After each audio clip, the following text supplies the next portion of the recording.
MedBix Webcast is a new kind of healthcare media channel to break the silo mentality and foster interdisciplinary thinking. Our mission is to fill that gap and to create a curiosity through different lenses, tapping the passion that guided the historical figures in medicine and bringing present-day groundbreaking research to the front lines. We interview physicians and leaders in the industry about present-day healthcare challenges on our live programming. Hey, welcome to the MedBix Webcast. This is Ramana Annam Raju. I'm the host. No, I'm not Albert Einstein. That's the doctor who is coming there. This is probably Albert Einstein. But this is an exception I'm doing for the very distinguished guest today. Dr. Harvey Castro is joining from Dallas, Texas. He wrote several books. Though he's a ER physician, he wrote several books on ChatGPT. ChatGPT is becoming extremely popular nowadays. Everybody is using it. I called one of my friends to talk about something, and it's just a conversation. He's using a ChatGPT to talk with me. So ChatGPT is a more, very useful in even conversations, and then sending messages, particularly for physicians. We're going to talk with Dr. Castro about that. The other things are not only particularly one area physicians can get benefit is a denial management. Insurance companies are happy to reject all the claims, so they could use these denial management things through ChatGPT. A lot of documentation, you can provide all those things.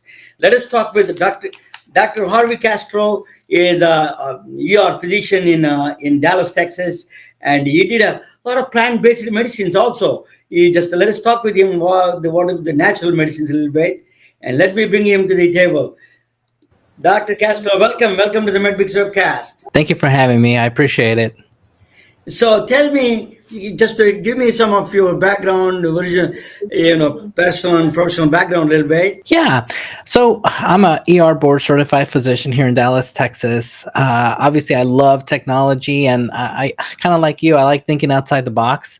I do things, I think, somewhat untraditional, but I think it's a path of creating new things. Little quick background. I've done over 30 companies that I have started, ranging from vitamin companies to iPhone companies to my own billing company in medicine, and physician staffing company, to started 8 emergency rooms here in Texas. So I've done a lot of stuff in the sense of entrepreneurship, but just bringing medicine and business together and creating, different things. Just a quick example. I started a company called Trusted Medical Centers, and the skinny is we were a freestanding ER, but we did things a little bit different from other places. So it was fun to practice medicine differently. So you have a special interest that in technology. So you did a lot of, you authored a book on ChatGPT-Healthcare. ChatGPT is becoming popular. Tell us, what is ChatGPT first? Then we talk about ChatGPT-Healthcare next. Yeah.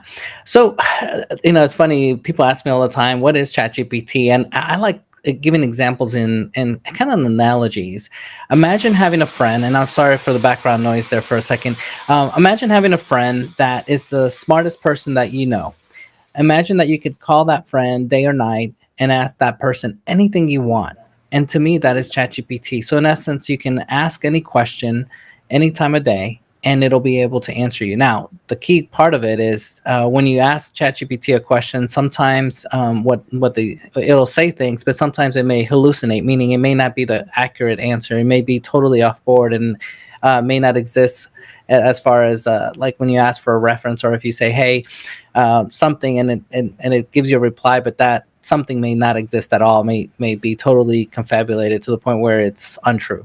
Dr. Castro, the thing is, ChatGPT, everybody is getting excited about it.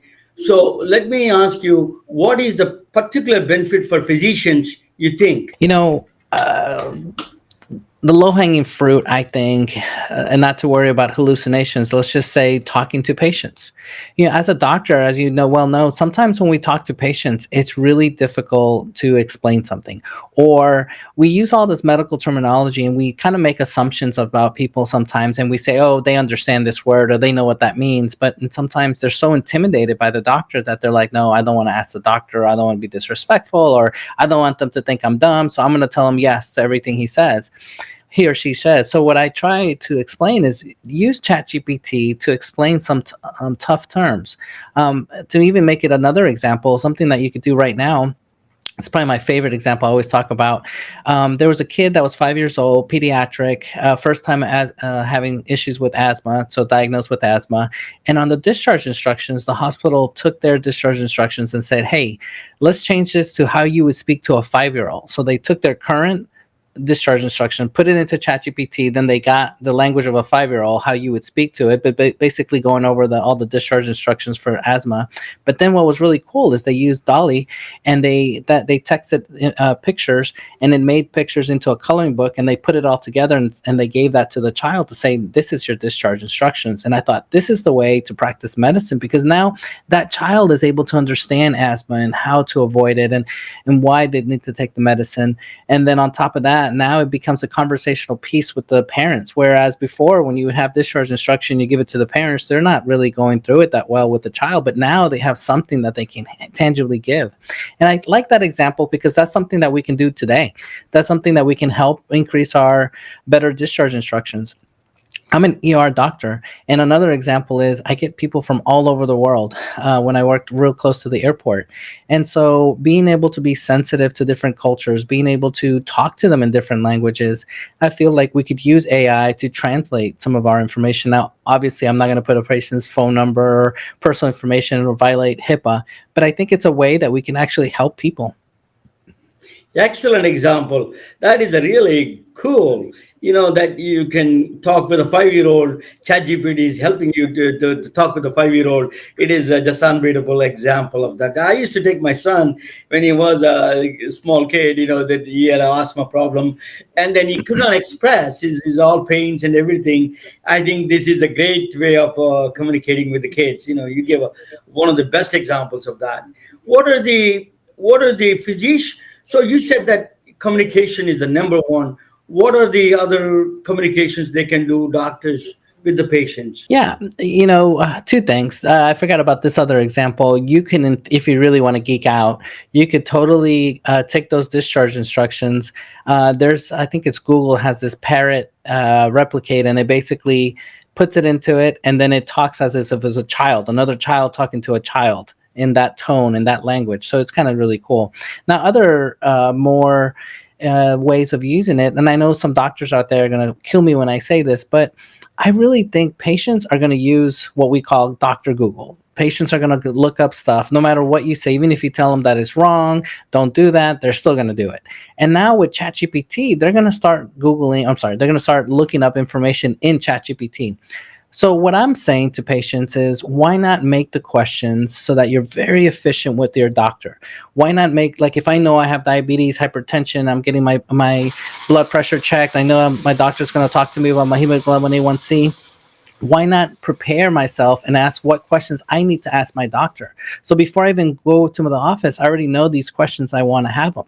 That way, when I'm with my doctor, there's not this awkward moment that I don't know what to say or ask. But now I'm saying, take it to another level. Have your laptop ready and go through it with the doctor and say, hey, I don't understand. Let me write this down. Let me have ChatGPT kind of explain this to me as well, and then see if you agree with this. Because I think big picture, being able to get the most out of our patients with our time. And the average doctor only gets 13 minutes with their patients. That's it. So think about it. You're getting 13 minutes a year with your doctor to give you information. That's very little. But if you maximize that time and make it more efficient using the power of AI, why not do that?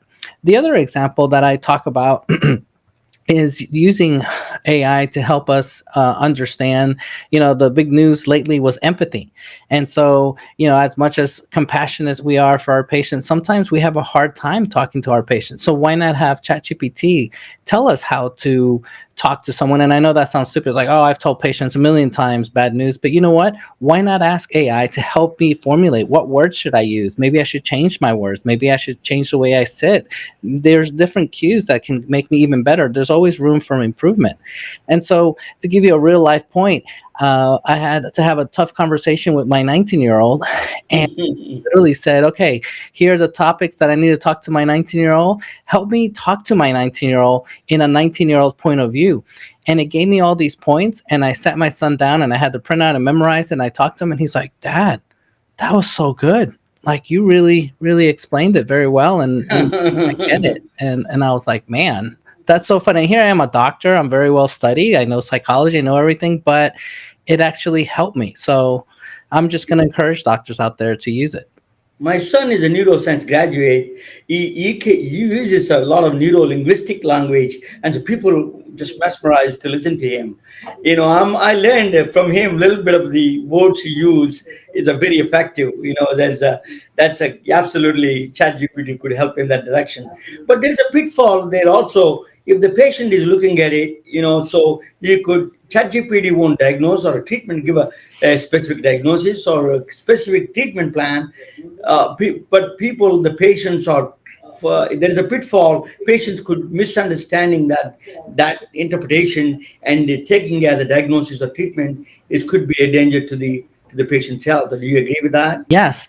In fact, one of the reasons why I'm such a big advocate out there talking about ChatGPT and healthcare is because I'm more worried about our patients than our doctors.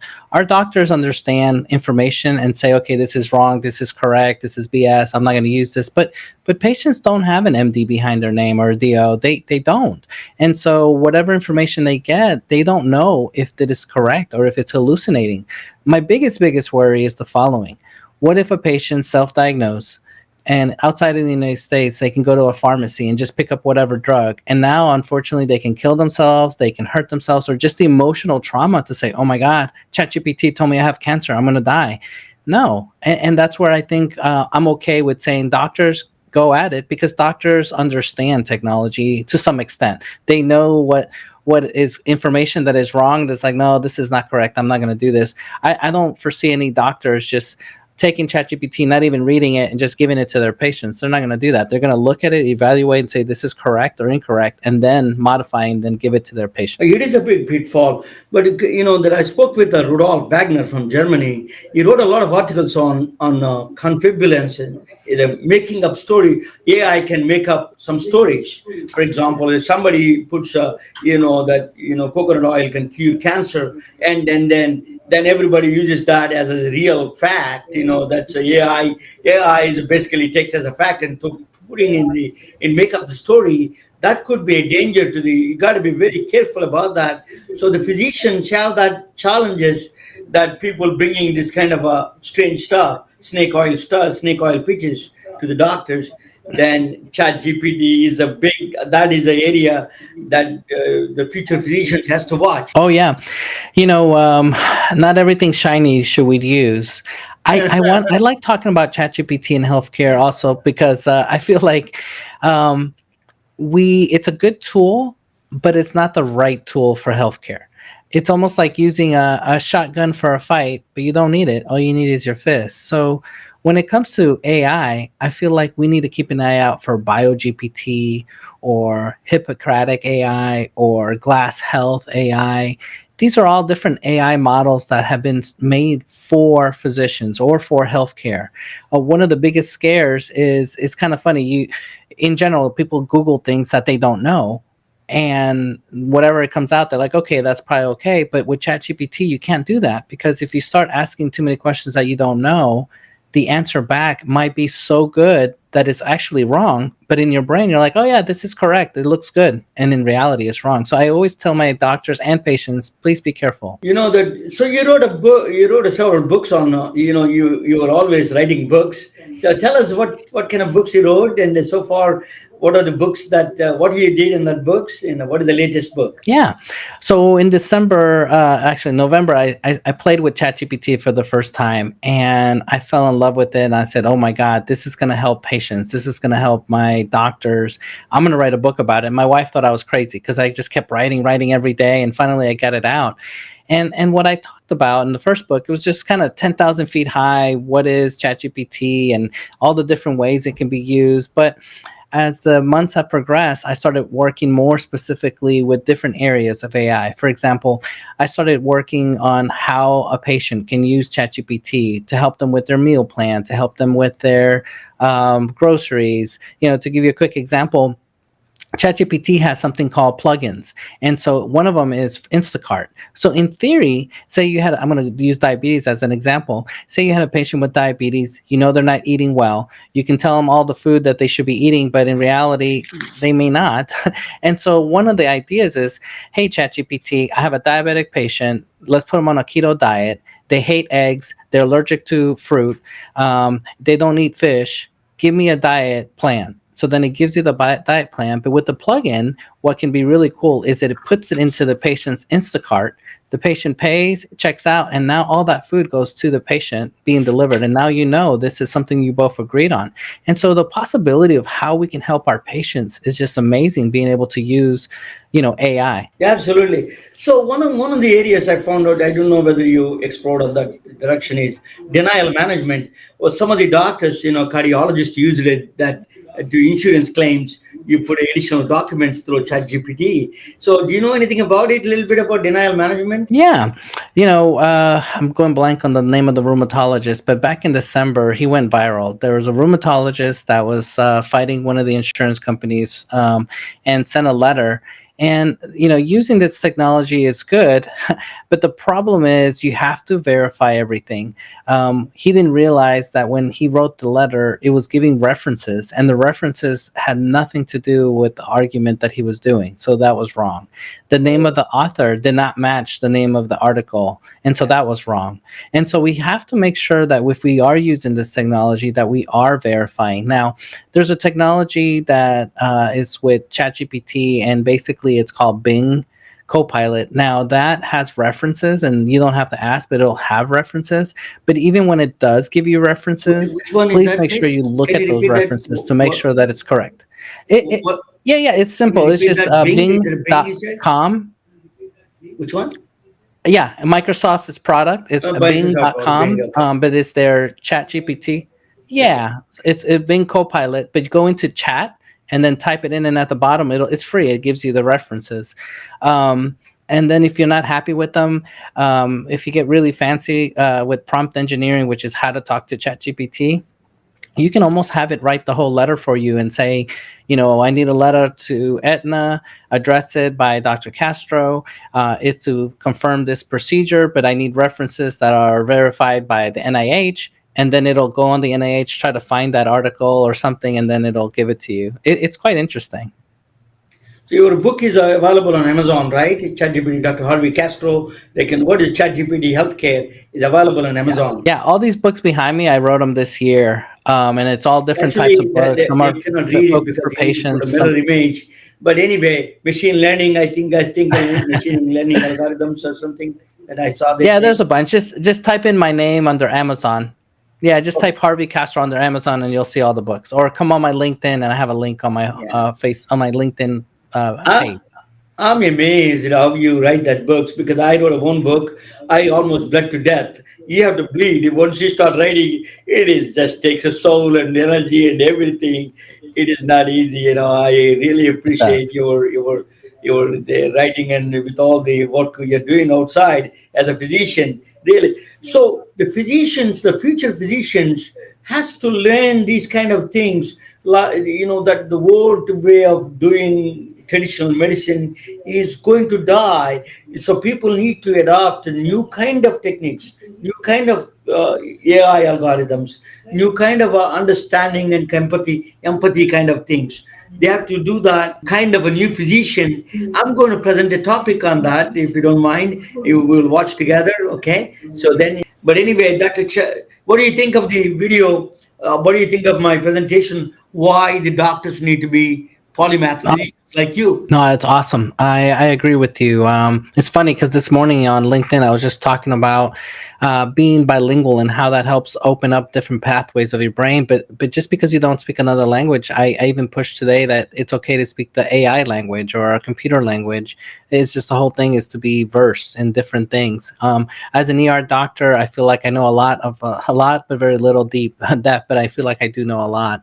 And so I do think it's very important for our physicians to be able to wear different hats. So I agree. So tell me Good about a job. little bit about your role now. What is your next steps about the Chat GPT? What are you thinking? What are you doing in the future with the Chat GPT Yeah. healthcare? And what are you going to do Yeah. with the AI part, AI in general within healthcare? Are you writing books? Are you working in the apps? Or what is your role? Yeah, I'm currently doing some beta testing on some AI apps of my own and some ideas and proof of concept. So my goal is by September or August, we'll have some products out on the market. As far as AI in healthcare, I'm working also with different companies around the world as a consultant to help them better understand how to use AI in healthcare. So I'm having a good time Excellent. just Yeah. helping people and working with different people, having them understand. So I appreciate you having me. Thank you. Yes. It's absolutely an honor to talk with you. It's a great privilege and honor. And I want the doctors to talk about a little bit more about AI and the benefits. And you made a good assessment of AI is a good and bad. You said that that's a good thing. You just give a clear picture of what is the benefits of it, what are the pitfalls of it. If people has to know like blindly one way or other way they're taking, it's not true. Both some say the ChatGPT is wrong, or some people say the ChatGPT is the all answer for everything. It is not. There is something that you need to in the middle ground we need to reach, and then you did to demonstrate that very well. Thank you. It's truly an honor and privilege, sir, to talk with you. Thank you so much. You have a blessed day and great presentation. Good job. Thank you. Science is real. We brought vaccines with unprecedented speed to face the present global pandemic. But it is not possible without the help of great giants of science and medicine from the past. We are retelling their stories through our patented designs that can be worn on scrubs, t-shirts, printed on conference bags, and endless other promotional materials.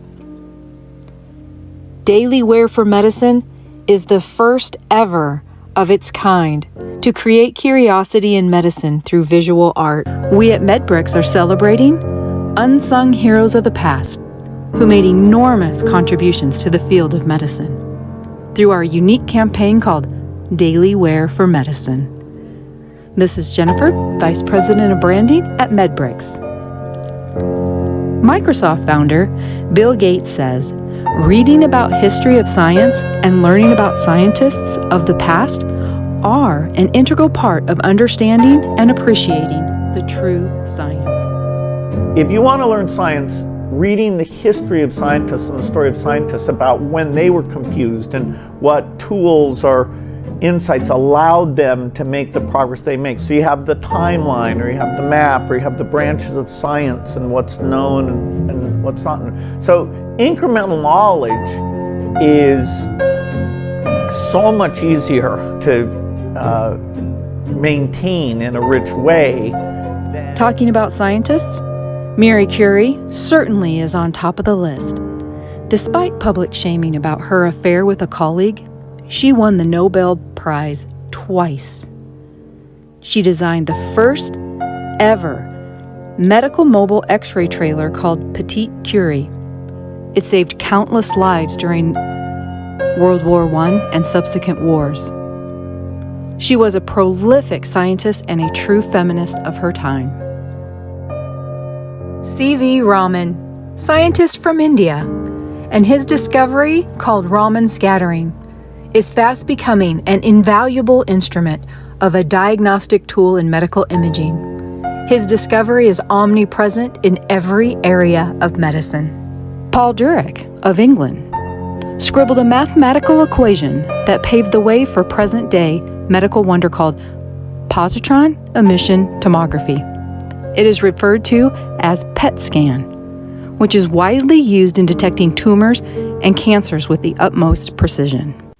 History might have forgotten Dr. Yella Pragada Subbaraw, but his contributions to the world of medicine is hidden everywhere. This Indian-born medical scientist created the first ever chemotherapy drug called methotrexate that saved countless children with leukemia. Now, the drug is being widely used for other types of cancers. It is also used in the treatment of ectopic pregnancies, rheumatoid arthritis, and several other conditions.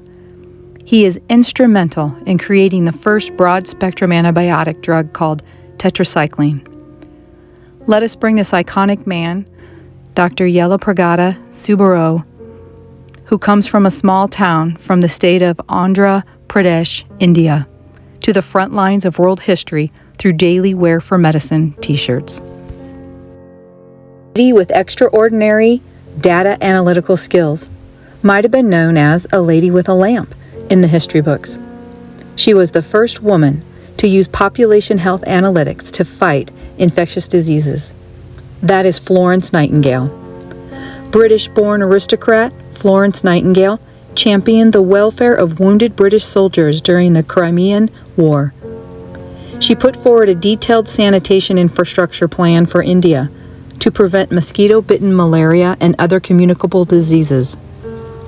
She is a brainy mathematician who happened to be a nurse with unbounded compassion to fellow humans. We at Daily Wear for Medicine honor Florence Nightingale through this t-shirt representing every nurse and nursing student following their footsteps of the Nightingale Pledge. We at MedBricks are bringing these remarkable stories through visual art with our patented designs called Daily Wear for Medicine. T-shirts, conference bags, and other forms of merchandise are available through popular online networks. Creating visual art is one of the defining characteristics of the human species. We hope it creates awareness and reiterates confidence in the field of medicine, particularly in times of crisis we are in. We hope you join us in this journey in paying tribute to the contributions made by scientists and physicians alike. Thank you for watching. You can wear it, carry it, and give it.